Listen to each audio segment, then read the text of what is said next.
Hi friends, welcome to Satya's Lifestyle channel. இன்னைக்கு நம்ம பார்க்க போற ரெசிபி வந்து ஒரு ஸ்வீட் ரெசிபி தான் பார்க்க போறோம். அல்வா தான் பார்க்க போறோம்.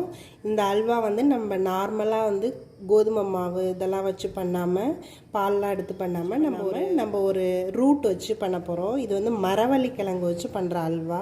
இந்த மரவள்ளி கிழங்கு அல்வா வந்து நல்ல டேஸ்டா இருக்கும். நம்ம நார்மல் அல்வா எப்படி பண்றோமோ அதே டேஸ்ட் இதுல வரும். இது எப்படி பண்ணலாம்ன்றதை பார்க்கலாம். இது வந்து நல்ல இந்த மரவள்ளி கிழங்கு வந்து நல்ல வெயிட் கெயின் ஆகும். கொஞ்சம் ஒல்லியாக உள்ள பசங்க கொஞ்சம் சத்து இல்லாமல் நோஞ்ச மாதிரி இருக்காங்கன்னா அவங்களுக்கு நீங்கள் மரவள்ளி கிழங்குல வேறு என்ன மாதிரி வேணாலும் பண்ணி கொடுத்து நல்ல வெயிட் கெயின் ஆகும். இது எப்படி பண்ணலான்றது பார்க்கலாம். முதல்ல இதுக்கு என்னென்ன மெஷர்மெண்ட்டுன்னு நான் சொல்லிடுறேன். ஒரு கப் வந்து நம்ம இந்த கிழங்கு எடுத்துக்கிறோம் அப்படின்னா ஒரு கப்புக்கு 1.5லேருந்து 2 கப் வந்து நெய் ஊற்றலாம். 1.5லேருந்து 2 போதும். 1.5ங்கிறது ரொம்ப கரெக்டாக இருக்கும். 2ங்கும்போது நல்லாவே இது நெய் நல்லா நிறையா இருக்கிற மாதிரி இருக்கும். சுகர் வந்து 1க்கு 1.5 போதும். அதுவே நம்மளுக்கு நல்லாவே தேவற்ற மாதிரி. நான் ஆனால் 1 தான் யூஸ் பண்ண போகிறேன். 1.5ங்கிறது நல்லாவே தித்திப்பாக இருக்கும். எனக்கு லைட் சுகர் இருந்தால் போதுங்கனால நான் 1 கப் யூஸ் பண்ணுறேன். 1க்கு 3 கப் வந்து தண்ணி ஊற்றணும். நம்ம தண்ணி வந்து உடனே இதில் ஆட் பண்ணக்கூடாது. கொஞ்சம் கொஞ்சமாக தான் ஆட் பண்ண போகிறோம். இது எப்படி பண்ணலான்றதை பார்க்கலாம். இந்த அல்வா பண்ணுறதுக்கு நம்ம ஃபஸ்ட்டு இந்த ஸ்கின் எல்லாத்தையும் எடுத்துடலாம்.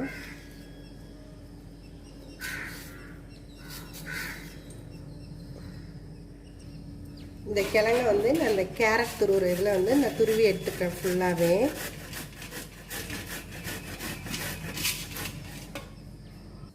இந்த கிழங்கு வந்து இந்த மாதிரி நம்ம துருவி எடுத்துக்கணும். நான் வந்து ஒரு கடாயில் கொஞ்சமாக நெய் விட்டுக்கிறேன். இந்த அல்வா பண்ணுறதுக்கு ஃபஸ்ட்டு நம்ம முந்திரி பருப்பு எல்லாத்தையும் வறுத்து எடுத்துக்கலாம்.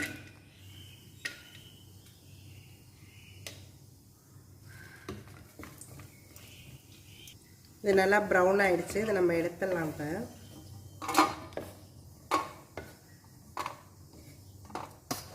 நம்ம இதே எண்ணெயிலேயே இந்த கிழங்கு வந்து துருவி வச்சுருக்கோம் இல்லையா, இதை வந்து இதில் போட்டு நம்ம வறுத்து எடுத்துக்கலாம். வறுத்துட்டு பண்ண ஆரம்பிக்க வேண்டியதுதான். இதை ஃபுல்லாக நம்ம இந்த நெய்யிலே தான் வதக்கணும். நீங்கள் வேணும்னா குக்கிங் ஆயிலில் கூட நம்ம பண்ணலாம்.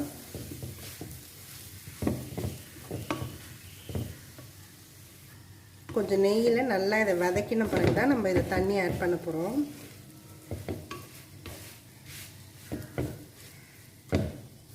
நெய்யில் இதை நல்லா வறுத்துக்கணும். எல்லா சைடுமே நல்லா வறுத்து எடுத்தால் தான் அந்த டேஸ்ட் நல்லா வரும். நெய்யின்னு இல்லை, நீங்கள் எண்ணெய் யூஸ் பண்ணாலும் எண்ணெயில், ஆனால் நல்லா கொஞ்சம் பொறுமையாக வதக்கி எடுக்கணும் எல்லாத்தையும். இது இந்த அளவுக்கு வதக்கியாச்சு போதும். இப்போ வந்து நான் இதில் ஹாட் வாட்டர் தான் சேர்த்துக்கிறேன். நான் ஒரு 1/2 டம்ளர் வந்து தண்ணி இதில் சேர்த்துருக்கேன். இது உடனே வெந்துடும். இதில் நான் கொஞ்சமாக ஏலக்காய் பொடி சேர்த்துக்கிறேன்.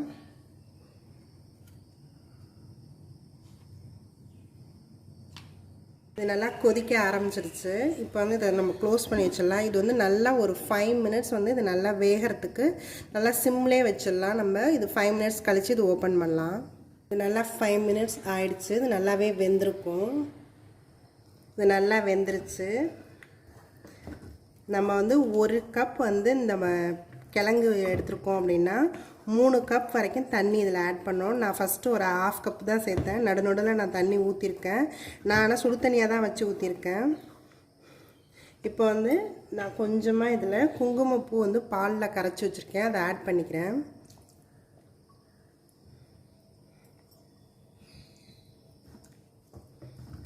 நல்லா நம்ம மிக்ஸ் பண்ணிக்கலாம்.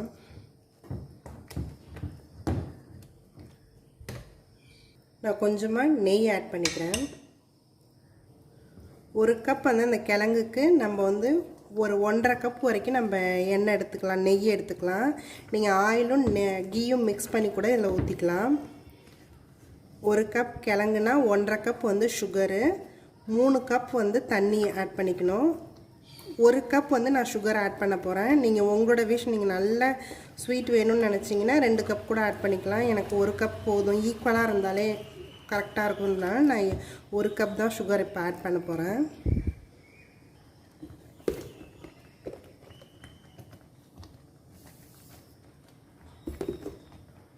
இந்த சுகரை நல்லா மிக்ஸ் பண்ணிக்கலாம். கிழங்கு வெந்தோடனே தான் நம்ம சுகர் ஆட் பண்ணணும், இல்லைன்னா வேகாது.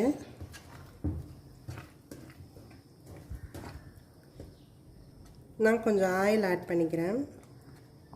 நான் கொஞ்சமாக சால்ட் ஆட் பண்ணிக்கிறேன். சுகரை வந்து நல்லா இதை என்ஹான்ஸ் பண்ணி கொடுக்கறதுக்காக நம்ம இதில் கொஞ்சமாக சால்ட் ஆட் பண்ணுறோம். இது நல்லா நம்ம கிளறிக்கிட்டே கொஞ்சம் நடுவில் இந்த ஆயில் வந்து ஆட் பண்ணிக்கிட்டே இருக்கணும்.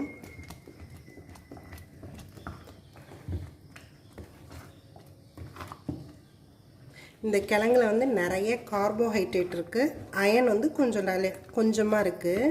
நான் இப்போ ரொம்ப ஒல்லியாக உள்ள பசங்க அந்த மாதிரி இருக்கிறவங்களுக்கு இந்த கிழங்கு வந்து நீங்கள் நிறையா கொடுக்கலாம். நல்ல வெயிட் வந்து நல்லா கெயின் ஆகும். இதில் பண்ண எந்த ஃபுட்டு கொடுத்தாலுமே வெயிட் நல்லா கெயின் ஆகும். இதில் அயனும் நிறையா இருக்குது. இந்த அல்வா வந்து ரெடி ஆகிடுச்சு. பார்த்தீங்கன்னாலே தெரியும், ஓரம்லாம் ஒட்டாமல் வந்துச்சுனாலே இது ரெடி ஆகிடுச்சுன்னு அர்த்தம். திக்கம் ஆகிடுச்சு. இப்போ லாஸ்ட்டாக நம்ம இந்த நட்ஸ் எல்லாம் இதில் போட்டு நிறுத்திடலாம். நான் இந்த மாதிரி ஒரு ட்ரேயில் நல்லா கீ அப்ளை பண்ணி வச்சுருக்கேன். இதில் வந்து நம்ம இதை அப்படியே ட்ரான்ஸ்ஃபர் பண்ணிக்கலாம்.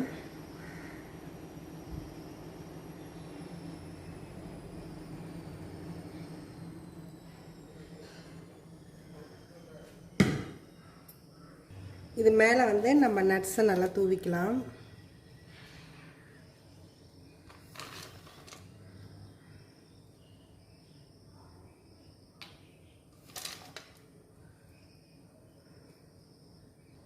இந்த மரவள்ளி கிழங்குல பண்ண அல்வா ரெடி ஆகிடுச்சு. இது நல்லா கூல் ஆகட்டும். கூல் ஆனோன்னு தான் நம்ம இதை வந்து பீஸ் போட முடியும்.